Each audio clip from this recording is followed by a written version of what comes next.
In an ever-evolving digital landscape, for your business to thrive, you must adapt or die. Welcome to Marketing in the Age of AI, the podcast helping you harness the power of AI and marketing tools to revitalize and grow your business. And now here's your host, marketing expert and author of Authentic Marketing in the Age of AI, Emmanuel Rose.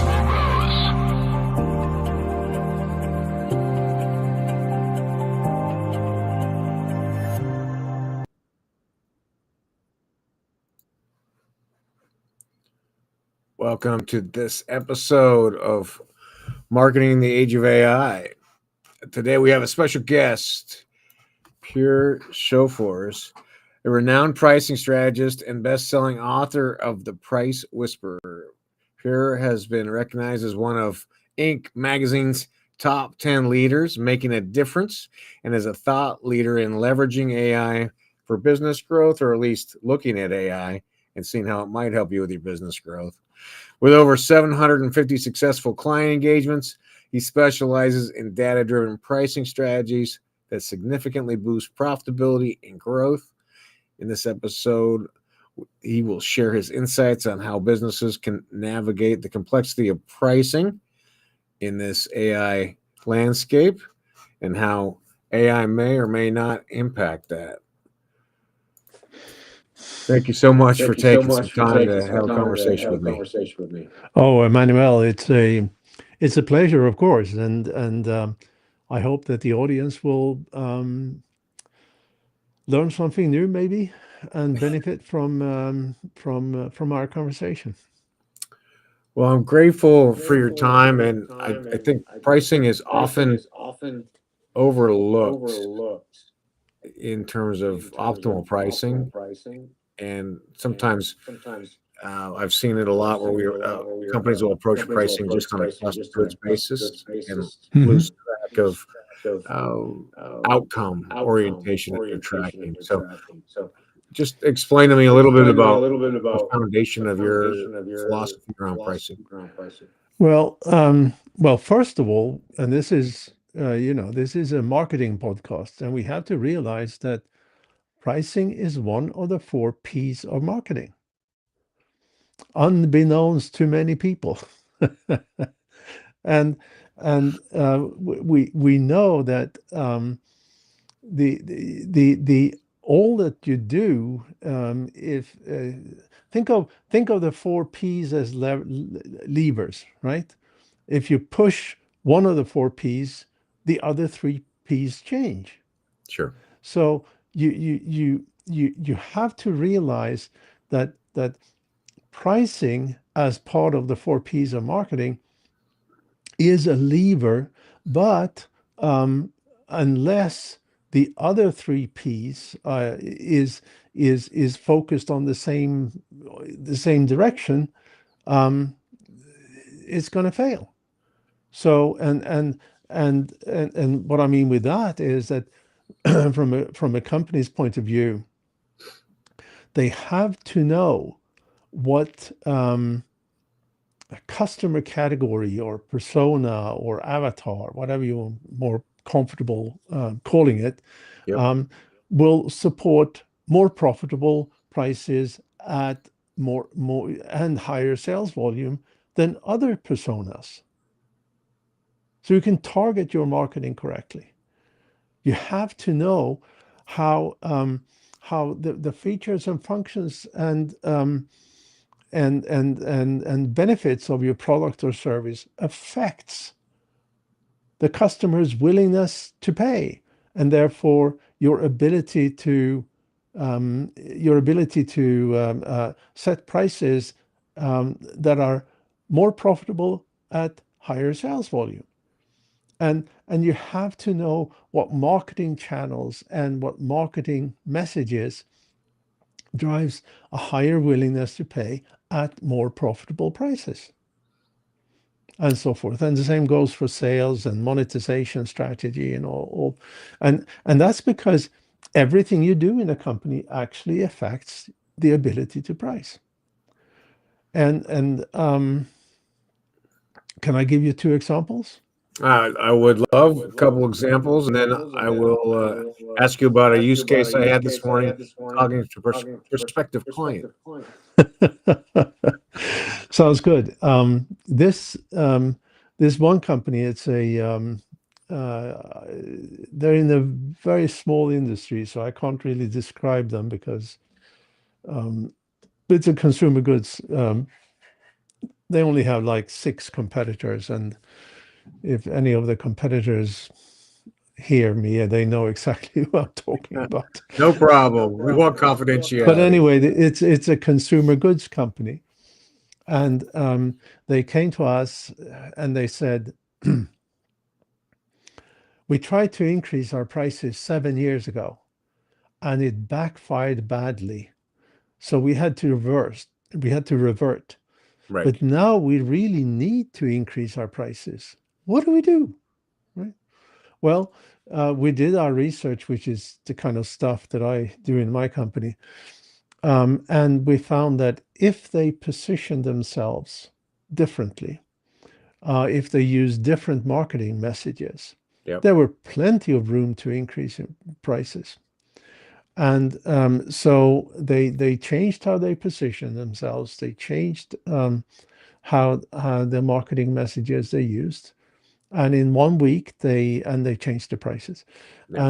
And in 1 week they went from a 200 to a $240 million company. And Powerful. that also included a slight increase in sales volume. Right. Yeah. I think that's the amazing leverage, right? Where you don't increase your sales volume, but you increase your margin. That's a nice lever. That's right. Another example. This is also a sort of a consumer goods. This is a chain of small change of coffee shops, and their whole marketing pitch was that our coffee is organic, it's sustainable growth, and we pay the people that harvest the coffee in South America or wherever you harvest coffee. Well, high price, high wages and stuff like that. And what we found was that people don't care about that at all. Yeah. And it's been the same story for 20 years. Nobody cares about that. No, exactly. And so we told them that the marketing message that had the most impact on sales volume at slightly higher prices was, this coffee tastes better than the coffee I'm making myself. They changed again how they position themselves, Yeah. and doubled in size. It's beautiful. The So simplicity of that is powerful.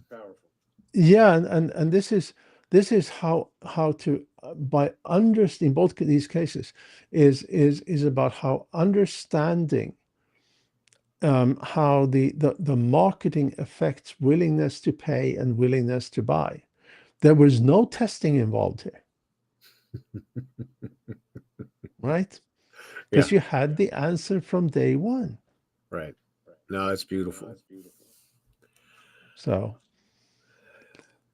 The fundamental that I work with is it has to be a message about something that is impacting the end user. yes, definitely, yeah, definitely. The rest of it's engineering. And it's interesting though that if you look at this, like in this coffee chain company example, that whole organic piece and the sustainable is something that people wanted, but they were not willing to pay for it. Sure. Right. So it becomes one of those tick boxes, great, it's organic, great. I don't want to pay for it, but I want it. Yeah, right. But Yeah. what they really wanted was the outcome of how great that particular coffee was in the minds of the buyer, right? Yeah, and at So least in the US, this kind of sustainable organic vein of products is there's lots of competition in that, so it's no longer a differentiator. No, and this goes for a lot of things like a recent client of ours. They're a manufacturing company of sorts, and their whole pitch has been the quality. Yeah, But quality is assumed, and everybody's out there saying our quality is the best, and and so people want quality, that's for sure, but they're sure, not willing to pay for it. In right. this particular case, um, they what drove their customers to be willing to pay higher prices was um, delivery guarantees. Sure. And and but the point is that they didn't want quick delivery. You know, they wanted guarantees that the delivery will happen when the company tells the customer, Yeah, right? yeah, that's beautiful. So it's yes, you can, as long as you deliver on the schedule that you promised me, I'm happy. And if you don't, I want some kind of compensation. Yeah, for sure. But I don't need it tomorrow, right? Because then I got to figure out where to warehouse it. Yeah, exactly. Yeah. So and another also recent B2B customer, um, the the strongest driver for purchases was that between the customer and the company, there was an emotional bond with the sales rep, Right. driving twice the sales volume than all these other attributes of dealing with it, like delivery and quality and all these other things. So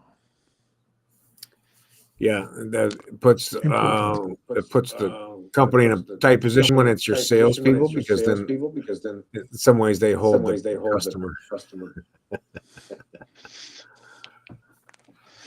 But you see how and what I'm always saying is that everything you do in a company affects your ability to price, including marketing, including your monetization strategy.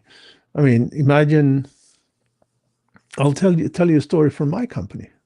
Yeah, We and I've been in, my company been around for quite a while, and I started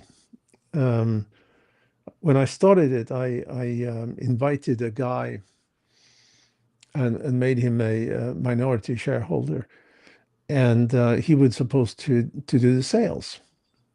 right. And the odd thing was that we sold all over the place, but not locally in Los Angeles, right? And it was just later when I realized, because LA customers, you did in-person meetings, right? The other meetings were, if you remember, when you were actually having phone calls with people before Zoom. I do. uh, and but the guy had an affinity for garlic. So he showed up in these sales meetings with customers thinking of garlic, and obviously they didn't want to do business with him. Yeah, that's an interesting story. So anyway, but you said you had a use case from this morning. Yeah, so this prospect I was talking to is buying a new or buying an existing gym in Chicago. Hmm. Has had a lot of downward price momentum because of competition, Hmm. and it's trying to figure out how to price it in a way that would cover the cost of buying the business, essentially. Hmm. but without the ability to charge what initially what he Yeah, needs. that's a very commoditized business, Yep. and the key is always to find ways of differentiate. And I don't have an answer on how they should differentiate, but Sure. it may be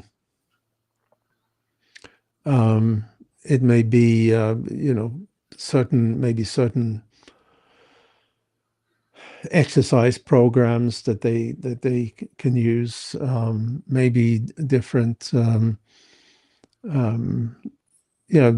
different something to add on to to the machines, to the tools they have, to the I'm sure they have personal trainers, Right. and so forth. So it is something to add to that commodity stuff, and it's and add in a way that somebody is not doing, or at least somebody locally is not doing, Sure. and monetize that in one way or another. But also when it comes to gyms, and he obviously want to find, like you said, find somebody where he can charge enough money so it helps him to pay for the cost of buying the company. There's only some 30% or so of gym memberships that are actually used. Correct. You know, you buy a yearly membership on January 2 because you wake up with a terrible hangover and you said, I'm going to change my life. And then you go to the gym 3 times and then you forget about it. Yep. So what that, and you pay for the rest of the year. So what that means is that for this guy to find something enticing to get people to sign up, because 2/3 of them will not show up Right. after a few weeks, right? So and I'm thinking other things that could be. I can imagine, and I'm just thinking out loud here. I can imagine that there would be a portion of gym memberships members who would appreciate spa services, Sure. you know, and maybe other similar-ish services like pedicure or manicure or those kinds of services, or massages, right? Yeah. I appreciate that it would be we'd have to find these ICPs that would have different needs and then develop services around those in order to add incremental value. Yeah, I mean, you mentioned something there. Maybe do the gym only for women, Right. you know, and obviously, I can find the answer to all of that, but the answer doesn't come from the top of my head. The real answer comes from doing the kind of research that we do. And you talk about that process in your book. I do, yes. What's the net of the price whisperer? Well, the net. Let me tell you the reason why we do what we do, and that may give you and the audience a hint of my philosophy, and that is that I ran a couple of companies in Europe before I moved here to the US, and I came here to establish and run a division for a fairly large public company, and then had another 4 CEO jobs before it was time for me to set out on my own. And we did experiments with pricing in all these instances, and some of those experiments were very, very successful, meaning that next quarter revenues are up 25% or so. Others were complete duds. Yep. And what I'd learned in business school about pricing was so academic and so theoretical that it didn't help us very much in understanding why some of those experiments worked and why others didn't. And by the way, um, I I looked up one of my textbook on marketing from business school. It's a textbook. It's 450 pages or something like that. And it says, I don't know what it's called, but it's sort of the marketing Bible. Pricing is covered in a page and a half. I would assume your book is slightly longer than that. Yeah, this is how it looks like. So, No, but yeah. but the point I was getting at is that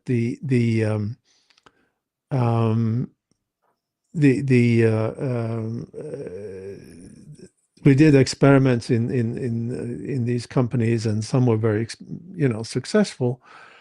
And when I when it was time for me to set out, I had come to the realization that everything you do in a company affects your ability to price. Sure. And that is a realization that is very unusual. And that is I mean, I just mentioned we said about a couple of clients here that could really elevate their company completely by understanding what marketing messages are more effective in driving willingness to buy and willingness to pay than others. And everybody says that, yeah, I understand that everything matters, and then they either do price testing without changing anything, Right. or they change different marketing messages, or testing different marketing messages, testing different marketing channels and so forth without changing anything else. Right. And the problem with testing is that, let's say if you're in a company and you want to test 8 different price points, you want to test 8 different marketing messages or positioning statements. You want to test 3 different marketing channels. You want to test 3 different ways of delivering your message. You want to test 6 different features, functions, or benefits to push more than others. Yep. You want to test 3 different sales methodologies in 3 different channels, and 2 different monetization options, and you end up with 36,000 or so combinations. Yeah. Way too many variables. Yeah, and that's my point. Yeah, I get you. And